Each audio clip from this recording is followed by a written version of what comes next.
to a closer look at Newburgh. In this video, you will learn about the history of Newburgh and the founding. You also learn about two of the historic homes here in Newburgh.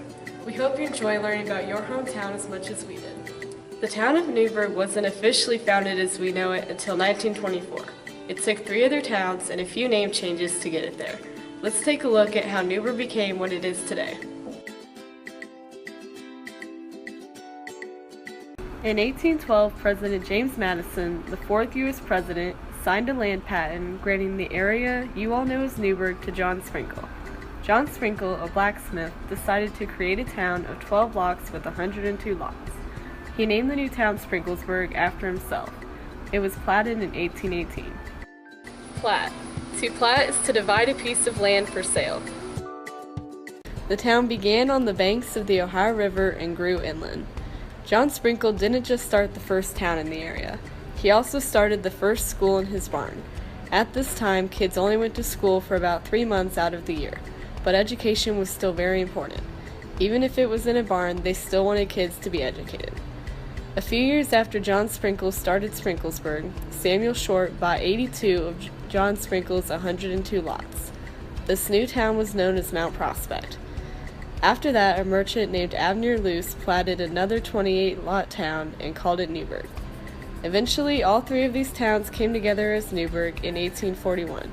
The H wasn't permanently added until 1924 when we officially became Newburgh. The fact that the town was on the banks of the Ohio River was crucial to the town's success. The Ohio River allowed the town to become a thriving river port. Its high banks meant that large steamboats could dock and deliver both people and goods. The Ohio River has had and continues to play an important part in our community. Next, we will hear a story about a little girl and her older sister who lived in a familiar house on the riverfront and traded with these riverboats. Eliza Bethel grew up in the 1850s in what is known today to local historians as the Bethel House, at present-day 6 Sycamore Street, overlooking the Ohio River. Eliza and her older sister, Alice, lived right next to the most important part of Newburgh at the time, the river. They learned to distinguish the riverboats that passed by their house by their flags and horns. The glass boats, which traveled down from Pittsburgh, Pennsylvania, usually flew a calico flag and would blow a tin horn to announce their arrival at the docks. All of the children living in Newburgh knew that these boats paid well for old rags, paper, and glass bottles. The sisters had accumulated a lot of recyclables and were excited to make a trade with the rivermen. So when they heard the tin horn blow, they rushed down to the docks to be the very first in line. Their mother would not approve of them going down to the docks to barter, so they didn't tell her.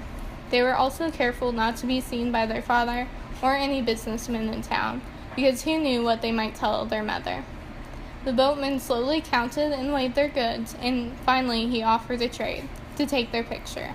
Eliza and Alice were so excited to have their first picture taken, and were amazed by the tintype image, as it was just like looking in a mirror.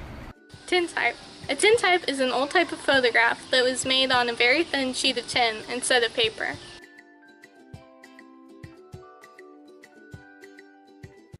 They scrambled home to show their mother, who was displeased to see such magic, and wouldn't allow them to show anyone else the picture. The 2 sisters went on to have many more adventures on the riverfront, and were both homeschooled along with their 5 younger sisters.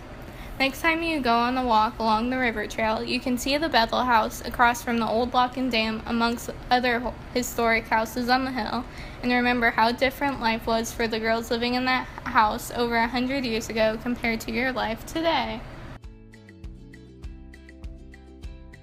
Even though Newburgh has changed a lot since all this have happened, some parts are still the same. For example, Kibler's Gardens.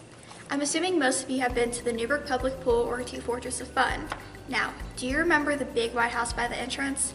Most of you probably have no clue what I'm talking about, but that's okay because you're about to find out.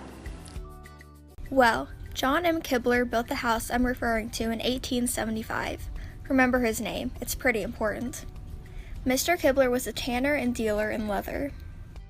Tanner. A tanner is someone who converts animal skin into leather to make a living. For example, they use pigskin to make footballs. But he also established an enterprise which became known as Kibler's Gardens. The house he built landed smack down in the middle of Kibler's Gardens. All the area around that house, including where the park and pool are today, was covered in flower gardens, vineyards, and lots of entertainment. People came to Kibler's Gardens for wine, fried chicken, music, and much more. Dances were a large attraction to the public, and the attendance was always very high. These dances took place every Saturday evening and on holidays in the dance hall, which was located inside the house. There was also a baseball field where teams as far away as Cincinnati, Ohio would come play our team, the Fuquays. Not only did Kibler's Gardens have their own baseball team, but they also had their own band. Its name was Kibler's Gardens Band. Creative, right? Anyway, the band was responsible for most of the music played there. Fun fact, the band was allowed to live in the south side of the house.